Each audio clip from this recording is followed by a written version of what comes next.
Mga kabisnes naming minamahal, makikisuyo po kami. Naglalambing po kami sa inyo.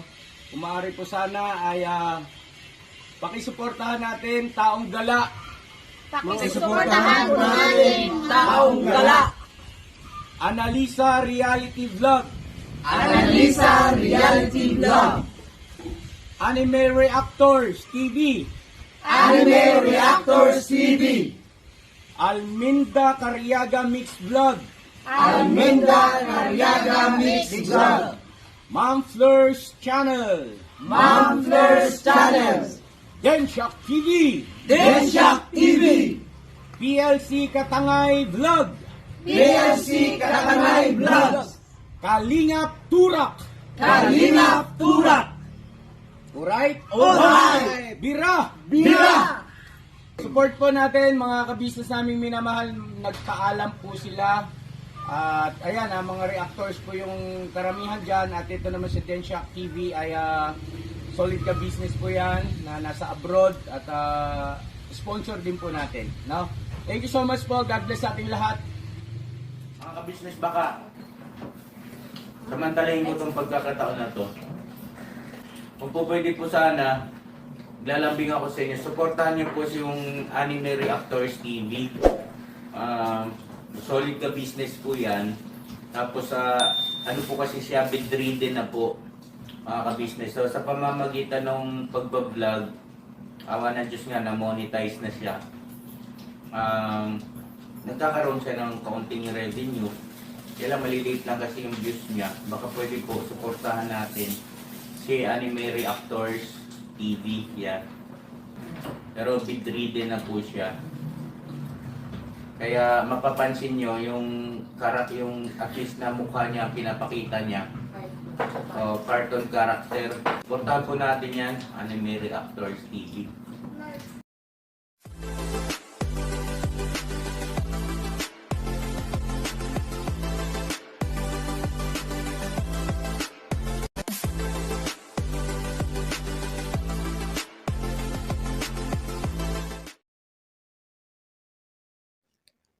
Hello guys, mapagpalang araw po sa ating lahat. Narito pong muli ang inyong lingkod, Anime Reactors TV. At sa mga hindi pa po nakaka-subscribe dyan sa aking munting channel, ay baka pwede naman pong makipindot na po na subscribe button. At makilike and share na rin po ng aking mga video.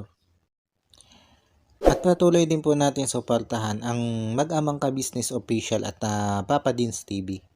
At ganun din po yung kanilang second YouTube channel na Ka-Business Family, na kung saan ay ang 3M nga po ng Ka-Business Family ang nagbablog dito.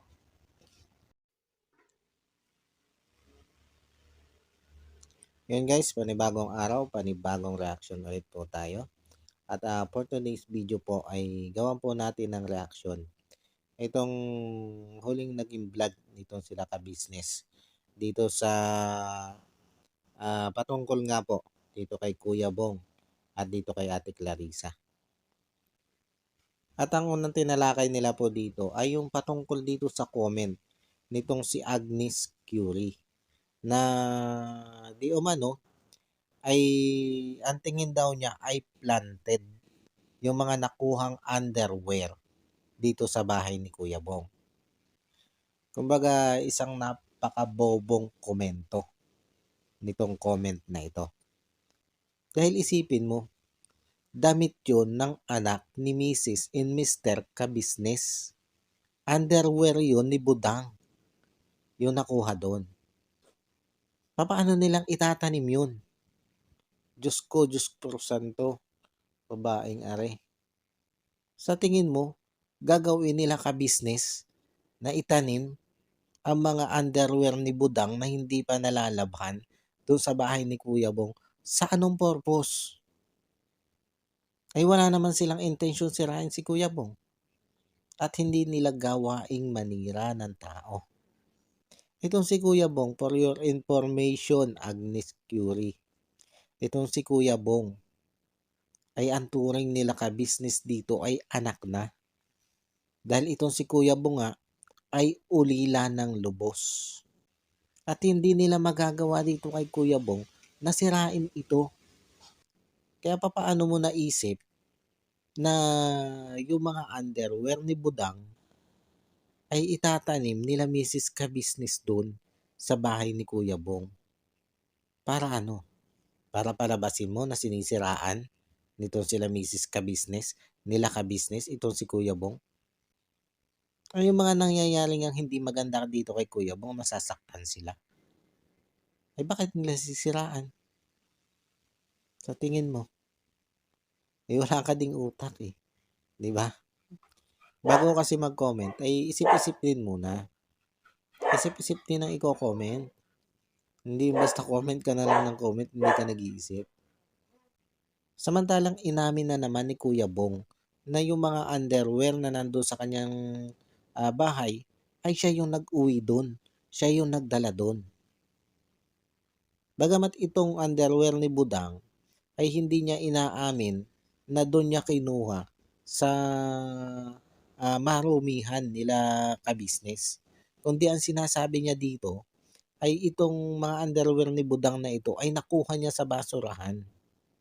Yun yung paulit-ulit niya sinasabi. Pero hindi niya itinanggi na siya yung nagdala dun sa bahay niya. Inamin niya yan. Inamin niyang siya ang nagdala ng mga underwear na yun sa bahay niya. At ang sabi nga niya, ay napulot lang niya yun sa basurahan. At hindi na nga ito pinalawig pa nitong sila Ka-Business. Bagamat medyo nanggigigil dito si Papa Dins dahil syempre alam naman natin kapatid na lalaki yan eh. Syempre hindi maiiwasan dyan ang manggigil dun sa ginawa ni Kuya Bong. Pero bagamat ganon ay inunawa nila itong si Kuya Bong dahil sa kalagayan nito. Maging itong si Mr. and Mrs. Ka-Business, pilit nilang inunawa itong si Kuya Bong. At ang balak nga nila ay ipa-counseling itong si Kuya Bong. Dahil alam nila na hindi ito normal. Hindi ito normal na gawain ng isang tao. Dahil may mga nagbanggit din doon sa mga kapitbahay ni Kuya Bong na itong ugali ni Kuya Bong na pangunguha ng underwear ng babae ay matagal lang gawain ito ni Kuya Bong. Kaya ang tingin dito nila Ka-Business, ng Ka-Business family, ay may problema itong si Kuya Bong. May hindi maganda itong habit. Kaya ang desisyon nga nila ay ipa-counseling itong si Kuya Bong sa isang psychiatrist o sa isang psychologist. Dahil hindi nga normal yun. Hindi normal sa isang tao na mangungulekta ka ng underwear ng babae at alam mo naman kung ano ang nasa isip nitong si Kuya Bong habang kinokolekta niyan. Wala na tayong pagtatalo dyan. Malinaw naman na hindi yan kinolekta ni Kuya Bong para itong si Kuya Bong ay magtayo ng ukay. Common sense naman, di ba? Kaya dito kay Agnes Curie na ito, gamitin mo din naman yung utak mo. Gamitin mo din yung kokote mo. Yang ulo hindi yan ginawa para ipatong lang sa liig. Kundi ginagamit din ang laman yan. Sa comment mo kasing ito ay para bang tila hindi ka nag-iisip. Kaya nagmumukha ka tuloy tanga. At dito nga sa gantong habit ni Kuya Bong na pangunguha ng underwear ng babae ay pinayuhan ito ni Ka-Business na wag na sana uling mauulit. Kahit kanino, kahit sa ibang tao. Dahil hindi talaga ito magandang gawain. At ang pinopoint dito ni Ka-Business ay pwede itong ikapahamak nitong si Kuya Bong. At syempre pag nangyari yon, pag napahamak itong si Kuya Bong dahil sa mga ginagawa nitong mali, ay ang unang masasaktan ay sila Ka-Business. Dahil nga, itinuring na nila itong pamilya. Hindi na nila ito itinuturing na ibang tao. Kaya gano'n na lang yung pakiusap ni Ka-Business na itigil na ni Kuya Bong ang mga ganitong gawain. Pero yung patungkol naman dito sa ginawa ng pagkuha nito si Kuya Bong sa mga underwear ni Budang at dun sa mga underwear pa ng ibang mga babae ay naisingit lang ito nitong si Laka Business dito sa vlog na ito dahil nga doon sa nag-comments na yun nga daw, sabi ay tanim nitong sila ka-business o nila Miss ka-business yung mga underwear na yon na nakuha sa loob ng bahay ni Kuya Bong. Kaya napasadahan itong isyong ito.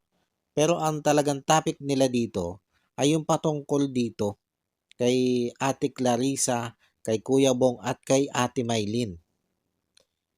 At ito nga tinanong ni ka-business itong si Kuya Bong kung sino ba kay Ate Maylin at kay Ate Clarissa ang gustong pakasalan nitong si Kuya Bong. At ang sagot dito ni Kuya Bong ay si Ate Maylin pa rin. Kaya lang, nangangamba siya na baka daw maghabol itong si Budoy dito kay Ate Maylin. At doon naman sa usaping itong si Kuya Bong at itong si Ate Clarissa ay nagkabalikan na. Ay ito, muling itinanong nila Mrs. and Mr. Ka-business dito kay Kuya Bong na kung itong si Clarissa nga ba daw at itong si Kuya Bong ay nagkabalikan na. At ang sabi dito ni Kuya Bong ay hindi pa. Ilang beses sinabi ni Kuya Bong na hindi pa sila nagkakabalikan nitong si Ate Clarissa. Kaya nga nakakapagtaka kung bakit ipinangangalandakan na nito si Ate Clarissa na nagkabalikan na sila ni Kuya Bong. Ay ito na nga si Kuya Bong. Kahit paulit-ulit siyang tinatanong kung nagkabalikan na sila nitong si Ate Clarissa, ay ang sinasabi nitong si Kuya Bong ay hindi pa. O di ba guys? Napakalinaw niyan. Habang nagnganganak doon si Clarissa sa kanyang channel na sila'y nagkabalikan na nitong si Kuya Bong at may paghalakhak pa siya doon. Ay ito naman si Kuya Bong, todo deny naman, todo tanggi na nakipagbalikan na siya dito kay Ate Clarissa. Bagamat sinasabi dito ni Kuya Bong na mayroon pa siyang kaunting pagtingin dito kay Ate Clarissa. Na mahal pa nga daw niya ito ng kaunti. At tinanong din dito nila ka-business kung sakali ba na makipagbalikan ito si Ate Clarissa dito kay Kuya Bong, ay kung makikipagbalikan pa ba ito si Kuya Bong. At ang sabi dito ni Kuya Bong, ang matapat na sabi dito ni Kuya Bong, ay kung papayag siya. Kung papayag daw itong si Ate Clarissa na makipagbalikan sa kanya. Dito sa sagot na ito ni Kuya Bong, guys, dito natin mapapatunayan o makikita na hindi siya nadidiktahan nila ka-business, na hindi siya natuturuan kung ano yung kanyang isasagot. Dahil kung doon sa sinasabi nyo na tinuturuan ito nila ka-business, ano yun? Yun yung itinuro ni ka-business sa kanyang sagot? Na dapat sa ganong tanong, isasagot ni Kuya Bong, pwede namang siya makipagbalikan kung papayag ito si Ate Clarissa. Di ba? Kaya ang mga sagutang ito ni Kuya Bong ay yung totoong laman ng kanyang utak. At itong mga sinasabi nito si Ate Clarissa sa kanyang mga video na nakipagbalikan nito si Kuya Bong, ay mukhang siya lang yung may alam. Mukhang siya lang yung na-inform na sila na ulit pala ni Kuya Bong. At itong si Kuya Bong ay hindi updated na sila na pala ulit ni Ate Clarissa. Ano yun? Anong nangyari? Ate Cla, assuming ka? Ganon ka na ba kadisperada na makuha itong si Kuya Bong? Tapos eto pa nga, may sinabi din si Kuya Bong na niyayaya mo siyang mag-vlog. Nasabi mo daw kay Kuya Bong ay kung pwedeng si Kuya Bong ay sumama sa'yo sa vlog. Pero hindi umimik sa'yo doon si Kuya Bong. Dahil ibig sabihin nun, ayaw ni Kuya Bong na ikaw yung makasama niya sa vlog. Ngayon ang tanong, bakit mo niyayaya si Kuya Bong na mag-vlog? Ano to, sulutan? Kasi alam mo na si Kuya Bong ay popular at sinusubaybayan ng marami. ang buhay nito si Kuya Bong. At kung makukuha mo nga naman ito si Kuya Bong dito kay Laka Business, ay pwedeng tumaas na naman ang iyong views at ang iyong subscriber dahil sa mga nagmamahal kay Kuya Bong. At pwede ka ring makakuha ng mga sponsor ng mga nagmamahal dito kay Kuya Bong. Tapos yung mga manggagaling sa sponsor ay susuluhin mo. Katulad nung ginawa mo doon sa ibinigay ni Papa Dins na 10,000 ba yun? 12,000 na galing sa sponsor. Na sabi ni Papa Dins ay hati kayo ni Kuya Bong. Pero anong nangyari? Nising ko ba binigyan mo si Kuya Bong? Di ba hindi? Si Kuya Bong na may sabi, wala kang ibinigay sa kanya kahit 5. At nag-aantay siya na bigyan mo siya. Pero kahit 5, hindi mo siya binigyan. Kumbaga dito sa ginawa mong ito, na pagtatanong kay Kuya Bong kung pwede itong si Kuya Bong na makasama mo sa vlog, ay pagpapatunay lang na itong si Kuya Bong, ang interest mo dito ay yung kasikatan nito. Di ba? Ngayon dahil alam mo na minahal ka ni Kuya Bong, at alam mo din kung ano ang kapasidad ng utak nitong si Kuya Bong, ay binibilog mo ngayon ang ulo nito para pumanig sa'yo. Ay sorry ka, dahil ang tingin ko, mas matimbang itong sila ka-business para kay Kuya Bong kaysa sa'yo. Dahil kayang-kaya kang ilaglag nito si Kuya Bong sa harap nila ka-business Tapos sasabihin mo, takot itong si Kuya Bong kay ka-business. At tila pinapalabas mo na itong mga sinasabi ni Kuya Bong ay dikta nila ka-business. Tapos dahil wala ka na maibato ngayon kay ka-business, ay tinitira mo naman ngayon si ka-business doon sa biro niya na kahit nanay mo pa ang pakasalan ni Bong, ay okay lang sa kanya. Kung may masama ba doon sa birong yun ni ka-business? Ha? Ganon ka kabiter? Ha? Wala masama doon. Humingi pa nga ng pasensya si ka-business doon sa nanay mo. Dahil yung kanyang yun, yung binitiwan niyang yun, ay kung sakali, kumbaga, paghahalimbawa yun, na kung sino man ang piliin itong si Kuya Bong napakasalan, ay okay lang sa kanila. Kahit sino pa yan. Basta gusto ni Kuya Bong. So, suportahan nila itong si Kuya Bong. Kaya lang, nung tanongin ni ka-business, itong si Kuya Bong, kung sinong gustong pakasalan, ay ang paulit-ulit na pinipili nitong si Kuya Bong, ay si Ate Mylene. At ikaw, gusto ka lang balikan ni Kuya Bong kung sakali napapayag ka. Pero kahit sinabi ni Kuya Bong na gusto ka niyang balikan kung papayag ka, ay hindi naman niya sinabi na gusto ka pa rin niyang pakasalan. Eh baka iba ang gustong balikan ni Kuya Bong sa'yo. Dahil wala naman siyang sinabi na gusto ka pa rin niyang pakasalan Basta ang sinabi niya, gusto ka niyang balikan kung sakali na okay sa'yo. Di ba? At sa panig naman nila ka-business, ay wala din silang tutol kung ikaw yung babalikan ni Kuya Bong. Ang sabi nga niya, ay handa pa rin nilang suportahan ang kasal ni Kuya Bong kahit ikaw yung gustong pakasalan ni Kuya Bong. Hinamon ka pa nga nila ka-business di ba? Nila Papa Dins. Na kung talagang mahal mo si Kuya Bong, ay umuwi ka dito. Pakasalan mo si Kuya Bong.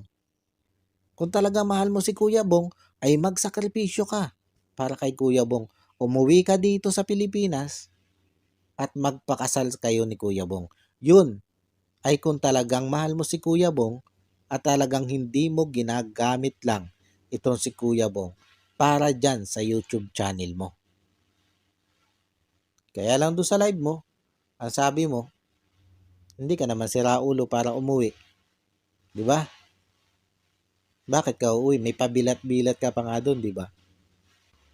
Ay, ibig sabihin lang nun, ay hindi mo talaga mahal si Kuya Bong. Ginagamit mo lang talaga si Kuya Bong. Dahil sa bunganga mo na nang galing, hindi mo kayang umuwi, hindi mo kayang magsakripisyo para lang kay Kuya Bong. 'Di ba? Kaya lang ang problema nga, kahit gusto mong pakasalan si Kuya Bong, ay tila ang gustong pakasalan talaga ni Kuya Bong ay si Ate Mylene eh. Kumbaga second choice ka lang kung sakasakali. Dahil narinig naman natin sa bunganga ni Kuya Bong, di ba? Na si Ate Mylene talaga yung gusto niyang pakasalan. At kung sakali siguro na hindi siya pakasalan ni Ate Mylene, ay doon pa lang. Doon pa lang niya ikaw gugustuhin pakasalan. Kumbaga second choice ka lang nitong si Kuya Bong. Tapos papalabasin mo na itong si Kuya Bong ay kontrolado dito kay Laka Business. Ay di ba nagtanong nga kayo ng pamilya mo nung pumunta dyan si Kuya Bong? Ito sinabi din dito ni Kuya Bong sa vlog na ito. Na pag pumupunta siya doon sa inyo ay nagtatanong kayo kung itong si Kuya Bong ba ay sinusulsulan nitong si Laka Business. O ano yung nakuha niyong sagot? Sinabi ba sa inyo ni Kuya Bong na sinusulsulan siya ni Laka Business? Ay di ba hindi? Dahil yun yung totoo. Hindi siya sinusulsulan dito kay Laka Business. At itong si Kuya Bong, hindi mo ito kayang sulsulan. Mautak ito. Kala mo lang. Oo, may pagkaisip bata itong si Kuya Bong. Pero mautak ito. Ay nautakan ka nga di ba? Naisahan ka nga, di ba? Sa usaping sulsulan. Dito sa pagyayaya mo dito kay Kuya Bong na kayo na lang yung mag-vlog na ito si Kuya Bong ay sumama na sa iyo sa vlog, ay tila ikaw yung nagsusulsul kay Kuya Bong. Hindi sila ka-business. Ikaw yung nagsusulsul kay Kuya Bong na sa'yo na lang sumama ito si Kuya Bong sa pagbablog. Di ba? Para ano? Para magamit mo yung kasikatan ni Kuya Bong.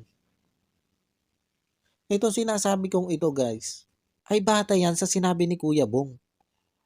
Dito sa vlog nila ka-business na ito. Na yun nga, sabi mo daw kay Kuya Bong, ay sumama na lang si Kuya Bong sa vlog mo. At ang pinapalabas mo dyan sa vlog mo, ay si Kuya Bong ay takot dito kay Laka Business. Na kaya daw hindi na maalam itong si Kuya Bong papunta dyan sa bahay ng nanay mo sa Bulacan, ay takot itong si Kuya Bong kay Laka Business. Pero dito, nauunawaan ko yung sinasabi ni Kuya Bong na baka siya'y kagalitan ni Laka Business pag siya'y na lamang pumunta dyan. At malinaw naman doon na sinabi ni Kuya Bong ay baka magalit sila. Baka. Alam mo naman siguro kung anong ibig sabihin ng salitang baka. Di ba? Dahil siguro iniisip ni Kuya Bong na sinabi niya kay Laka Business na hiwalay na kayo, na ayaw na sa'yo, nagalit si Kuya Bong sa'yo, tapos bigla siyang pupunta doon. Ay baka nga naman magalit sa kanya. Dahil sa kabila ng mga pinagsasabi niya, ay hindi pala siya sincero doon sa nasa loob niya. Kumbaga nangangamba si Kuya Bong, pero hindi niya sinabi na magagalit talaga sila ka-business sa kanya. Dahil yung sinabi nga ni Kuya Bong ay baka. Rinig naman yan dyan sa record mo, unawain mo. Tapos sa vlog na ito, ay dito na rin inihayag dito sila Mr. and Mrs. Ka-Business.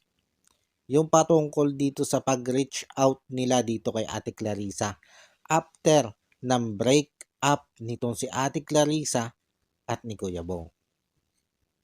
Na yung sinasabi ni Ate Clarissa na message siya ng message dito kay dito kay Mrs. Ka-Business ay hindi siya nire-replyan.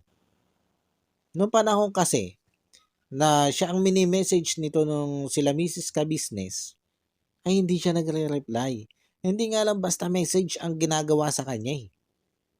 Tinatawagan siya. Nitong si Mrs. Ka-Business para i-comfort man lang sana dahil nag-aalala nga ito si Mrs. Ka-Business na baka nasaktan ng todo itong si Ate Clarissa. Pero hindi siya nag-reply doon. Inignore niya yung mga tawag ni Mrs. Ka-Business. Tapos kinabukasan pa siya chat dito kay Mrs. Ka-Business. At ang sabi niya, ay hindi mo na siya makikipag-usap ngayon dahil masakit pa nga daw kuno sa kanya. Kaya lang, sa kabila na sinasabi niyang nasaktan siya doon sa pag-break nila ni Kuya Bong, ay wala pang 1 minuto nung break up nyo. Ay andun ka na sa social media mo, andun ka na sa Facebook mo, nagla-live ka na, at humahalakha ka na doon, at pinangangalandakan mo na doon na nakipaghiwalay na sa'yo si Kuya Bong, na wala na sa'yo o wala na kayo ni Kuya Bong.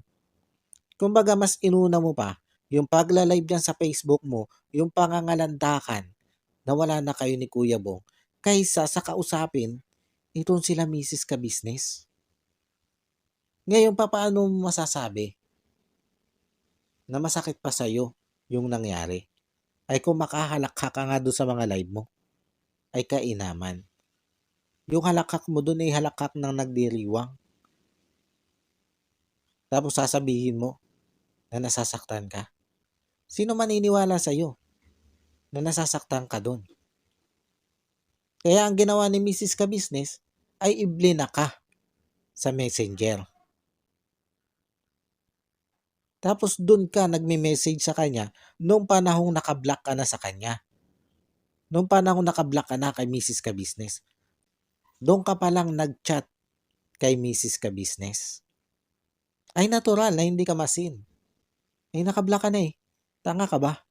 Tapos sabi mo ilalabas mo yung screenshot ng conversation nyo ni Mrs. Ka-Business. Na sa katunayan ay nag-chat-chat ka kay Mrs. Ka-Business at hindi sinisin ni Mrs. Ka-Business yung mga chat mo.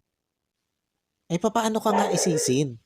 Ay block ka na sa messenger ni Mrs. Ka-Business. Paano ka pa masisin nila? Ay nung panahon na kinokonta ka nila, ay hindi mo sila sinasagot. At ang inaatupag mo nga, ay yung pangangalandakan dyan sa social media na hiwalay na kayo ni Kuya Bong. Tapos pati yung mga message mo kay Papa Dins, ay pinopost mo doon sa FB mo. At sinasabi mo na hindi ka din sinisin ni Papa Dins. Pero sabi doon ni Papa Dins, eto, nire-replyan ka doon ni Papa Dins. At yung bang message mo doon kay Papa Dins, kaya hindi ka ma-replyan ni Papa Dins, ay dahil itong si Papa Dins ay nandun sa lugar na walang signal. Kaya paano kanya ma-replyan kung walang signal itong si Papa Dins? Pero nung nagkaroon siya ng signal, ay nire-replyan ka naman niya. Kaya lang dyan sa mga ipinakita mo, dyan sa Facebook mo, na mga screenshot mo sa messenger mo na nagme-message ka dito kay Papa Dins, ay burado na yung mga message sa'yo ni Papa Dins. Burado na yung mga reply sa'yo ni Papa Dins. Gaano kakautak? Yan din yung sinabi ko dun sa isang reaction video ko eh. Na oo, maaari ipakita mo yung screenshot ng messenger mo. Na sa katunayan, ay nagchat-chat ka kay Papa Dins at kay Mrs. Ka-Business. Pero transparent ka ba sa pagpapakita mo ng messenger mo? Ipapakita mo ba niyan lahat? O ang ipapakita mo lang sa mga viewers ay yung panahong nagchat-chat ka na hindi ka na nare-replyan dahil nakablock ka na nga.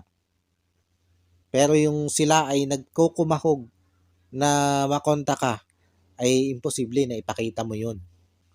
Siyempre, ipapakita mo lang ay yung papabor sa'yo. Dahil ang intention mo nga, kaya mo ginagawa yan, ay para kumuha ng simpatya sa tao. Para siraan sila ka-business. At ang mga subscriber ni ka-business, ang mga supporters ni ka-business, ay lumipat sa'yo. Tapos sasabihin mo na hindi mo naman talaga intensyon na mag-YouTube. Kumbaga nagkataon lang na itong panahong ito dito ka nag-YouTube. Eh tila may mga nabasa ako dun sa comment section mo na dati pala ay kay Kuya Bal ka na dikit. Kumbaga, kay Kuya Bal ka dati nagpapapansin.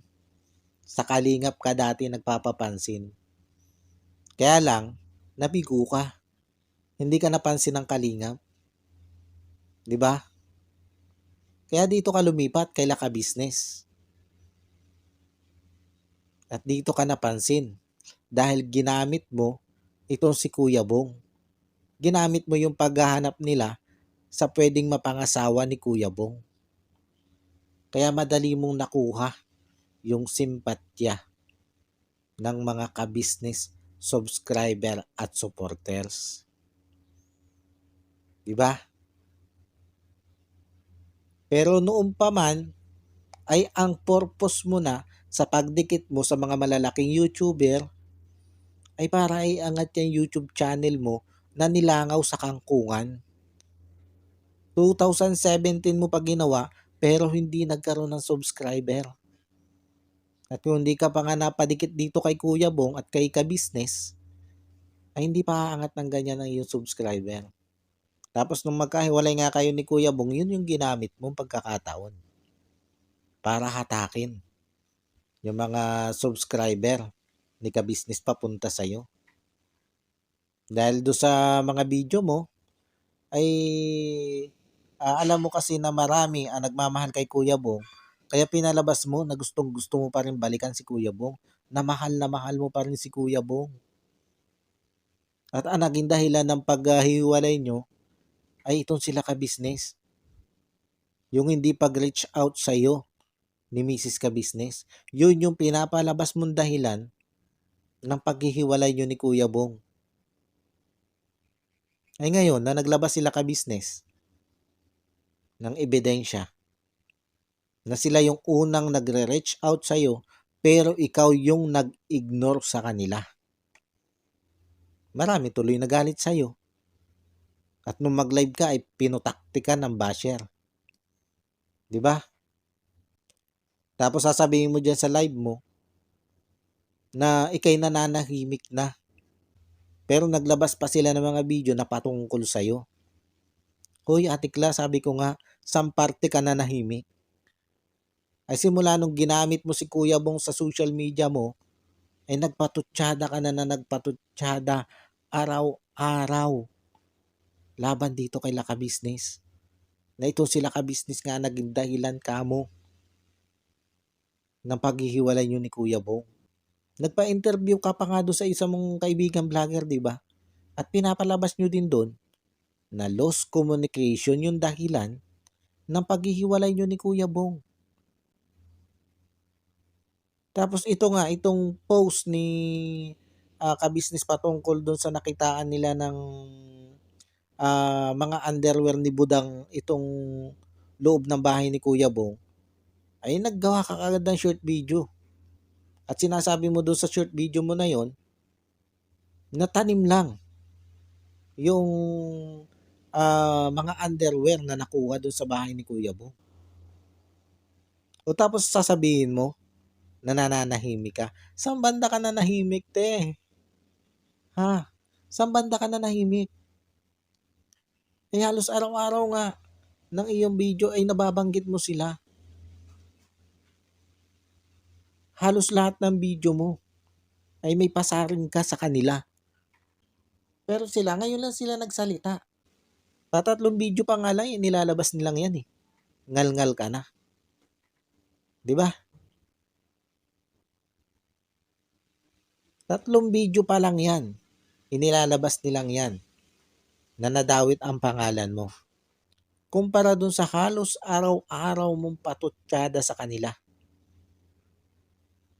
Tapos ngayon, nung maglabas sila ng mga bidyong yan, napatunay na hindi totoo yung mga pinagsasasabi mo laban sa kanila. Pero sa 3 bidyong yan, ay nagpabiktim ka na naman. At pinapalabas mo na sinisiraan kanila. Ate Clarissa, hindi kanila sinisiraan. Sinagot lang nila yung mga patutsada mo, yung mga maling aligasyon mo sa kanila, yung mga mapanirang aligasyon mo sa kanila. At ngayon naman ay pinapalabas mo na sinusulsulan nila ka-business itong si Kuya Bong. Ayan, malinaw naman na sinabi ni Kuya Bong na hindi siya sinusulsulan nila ka-business. At malabo yan. Malabong sulsulan nila ka-business itong si Kuya Bong. At malabo din na takot itong si Kuya Bong dito kay ka-business. Dahil unang-una kung takot itong si Kuya Bong kay ka-business. Hindi nito kukuhanin ang mga underwear nito si Budang para dalhin doon sa kanyang bahay. Kung ito'y takot dito kay ka-business. Pero kita naman natin, sa ilang taon nang ibinablog nito sila ka-business ito si Kuya Bong. Nakitaan ba natin ang takot si Kuya Bong kay ka-business? Di ba hindi? Na hindi nga mapasunod nila ka-business ito si Kuya Bong eh. Na ang ginagawa nga nila ka-business dito kay Kuya Bong ay todo pakiusap. Na wag itong gawin, wag yung gawin, na pumasok ka sana araw-araw, itigil mo na sana yung pag-iinom. Wag ka na sanang pala absent. Pero sinunod ba ni Kuya Bong sila ka-business? Di ba hindi naman? Yun ba yung taon takot? Ha? Saan banda? Saan banda takot doon si Kuya Bong? Ay hindi nga niya sinusunod sila ka-business. Kahit todo pakiusap na nga dito si ka-business. Tapos sasabihin mo na natatakot itong si Kuya Bong dito kay ka-business. Tapos ito yung nakakatuwa guys. Di ba sinasabi niya na nire-reach out niya itong sila Mrs. Ka-business, itong sila ka-business, itong si Papa Dins. Nagchat-chat siya dyan. Nagchat-chat siya kay Mrs. Ka-business, kay Papa Dins. Pero hindi siya nire-replyan. Di ba sinasabi niya, paulit-ulit niya sinasabi yan. At naglalabas nga siya ng post sa Facebook na sa katunayan ay nagchat-chat siya dito kay Papa Dins na hindi siya nire-replyan. Pero ito, sa live niya kagabi, pumasok si Papa Dins. At ang sinabi lang doon ni Papa Dins, ang naging tanong lang doon ni Papa Dins, ay Ate Kla, kailan ka babalik para pakasalan si Kuya Bong? Ay doon pa lang nangatal na ito eh. Biglang inend yung kanyang live. Ay samantalang nung niyayaya siya nung isang kasama niya doon, ay sabi niya 30 minutes pa yung kanyang live. Pero nakita niyang pumasok si Papa Dins doon sa kanyang comment section, doon sa kanyang live, ay biglang nag-end ng live si ate. O kala ko ba gusto mo ma-reach out ito si Papa Dins? Eh yun ay sana yung pagkakataon mo, di ba? Yun yung pagkakataon mo na makausap si Papa Dins. Dahil pinapanood na yung live mo eh. Pwedeng yung mga tanong niya doon ay sagutin mo sa live. At pwede ka din magtanong kay Papa Dins doon. Dahil alam mo na nanonood sa'yo si Papa Dins. Yun na sana yung pagkakataon mo, ate. Pero anong ginawa mo? Tinakbuhan mo. Ini-end mo yung iyong live. Bakit? Dahil alam mo na yung mga susunod na tanong doon ni Papa Dins ay ikalalantad ng kasinungalingan mo. Tapos kinabukasan, nag-post ka sa community mo na kunwari ay hindi mo nabasa yung comments ni Papa Dins. Oh, come on, Ate Kla. Kalokohan yan. Sasabihin mo, nawawala-wala yung signal mo? Hindi, te. Kasi kung nagwawala-wala yung signal mo, magpuputol-putol yung live mo. Magchachapi ka. Pero hindi, kaganda nga nung signal mo eh. Dire-diretso nga eh. Kalinaw nga ng mga sinasabi mo dun eh.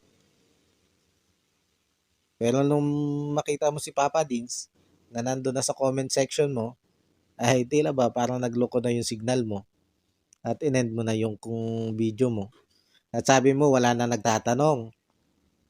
Kaya magtatapos ka na kasi wala na nagtatanong. Sus Maria Josep, nasa live mo din ako, te. Napakaraming nagtatanong sa iyo doon. Na hindi na nga magkumayaw yung mga comments sa iyo doon. Pero wala kang binabasa. Minsan nga nagsha-shoutout ka pa. 'Di ba? O anong kalokohan 'yun? Sino niloko mo? Ay doon sa mga comments sa'yo, wala kang sinagot. Kung totoo kang tao at wala kang itinatago, bad o good comments, dapat sasagutin mo yan.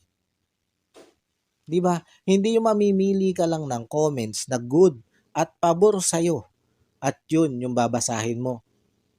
Yun lang yung sasagutin mo. At yung mga comments na sa tingin mo ay babangga sa'yo, iniiwasan mo. Di ba? Tapos isa pa itong mga supporters na ito ni Ate Clarissa. Ito mga solid supporters daw kuno na ito. Noong panahon na binibira nito si Ate Clarissa sila ka-business, noong panahon na nagpapatutsada ito si Ate Clarissa ng mga maling aligasyon dito kay Laka-Business, tuwan-tuwa kayo. Pinagpiyepiestahan nyo sa comment section, itong sila ka-business. Pero ngayon nagsalita ito sila ka-business, nasabi ko nga 3 video pa lang yan, yung inia-upload nila ka-business na yan, na nabanggit na naman ito si Ate Clarissa. Na kung tutusin, ito'y paglilinaw lang sa mga aligasyon ni Ate Clarissa laban sa kanila. Ay galit na kayo. At sinasabi niyong ito sila ka-business ay naninira. Sinisiraan ito si Ate Clarissa. Eh ano yung ginawa ni Ate Clarissa? Na mga maling patutsada dito kay Laka-Business. Ano yun para sa inyo? Yun yung magandang gawain.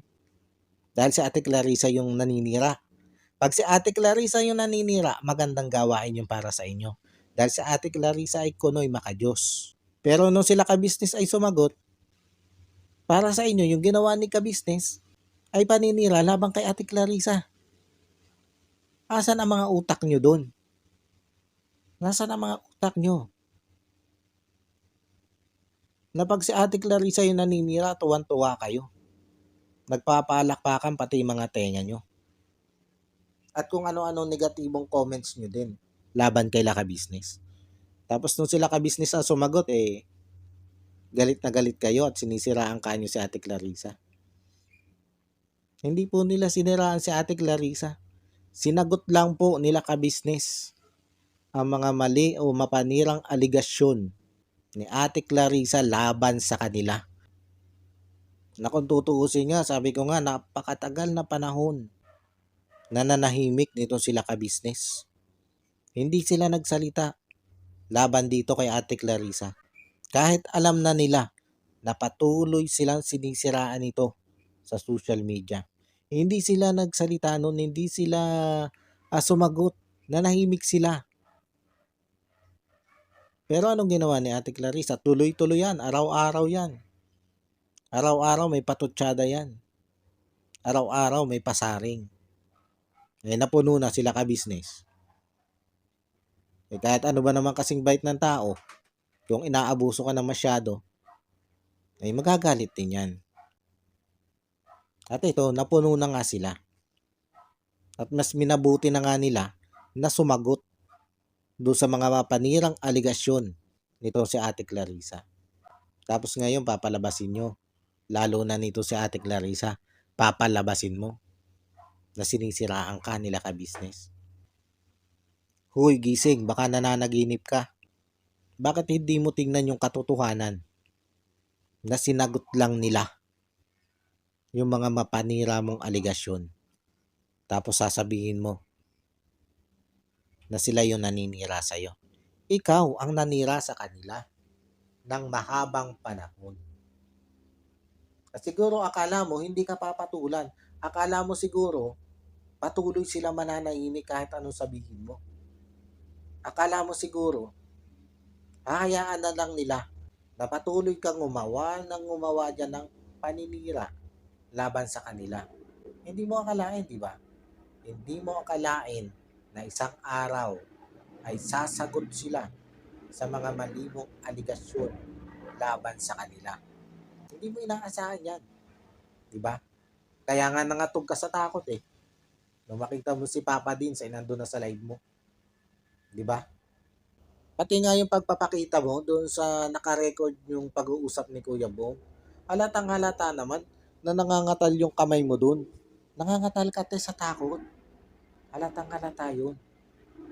Takot ka kasi dahil alam mo na ito na yung simula ng pagkalantad ng mga kasinungalingan mo. Dahil hindi na nga nakapagtimpi sila ka-business. At yung tapang mo doon sa mga nakaraang video mo na kung makahalak ka nga ay wagas, ay biglang nawala. Napalta ng pangangatal. Di ba? Ay wala eh, takot ka na eh. Takot ka na dahil mabubuking ka na. Mabubunyag na yung kasinungalingan mo. Nalalaman na ng mga supporters mo yung buong katotohanan. Kaya nangatal ka. Yun guys, paano po? Hanggang dito na lang muna po ito. At sana po ay naibigan nyo po ang aking reaction video ito. At maraming salamat po sa patuloy pong nanunood ng aking mga upload video. At maraming salamat din po dun sa mga nag-subscribe sa akin. Sa mga bago kong subscriber. Maraming salamat po. At yun, bago po tayo magtapos ay syempre hindi ko naman po nalilimutan talaga na shout out itong si Ma'am Nerissa ng New Jersey. Bukod po kasi sa wala siyang sawang sumusuporta sa akin at nanonood ng aking mga video, ay siya po ay nag-i-sponsor po sa akin. At yun ma'am, maraming salamat po, lalo na nga po doon sa mga blessing na ipinaabot nyo po sa akin. Maraming salamat po ma'am. At God bless po sa inyo. At ganun din po sa buong pamilya nyo. Paano po? Hanggang dito na lang muna po yung aking reaction video. At muli po ay maraming thank you po sa patuloy na sumusuporta at nanonood ng aking mga video. At sa mga hindi pa nga po nakaka-subscribe dyan ay baka pwede naman po makipindot na ng subscribe button at makilike and share na rin po ng aking mga video. Muli po ay maraming salamat po and God bless po sa inyong lahat. Anime Reactors, shoutout po. Suportahan natin yan si Anime Reactors TV. Yan, pakisupport po natin. Siya po ay isang bedridden na mga ka-business. Check nyo po yung kanyang YouTube channel, Anime Reactors TV. Siya po siyang bedridden na, ayan, kahit papano nakakagawa-gawa siya ng mga reaction video patungkol sa ka-business official. Suportahan po natin para kahit papano magkaroon siya ng revenue. May magamit siya sa pambili-bili man lang ng gamot. Ano po mga kabis.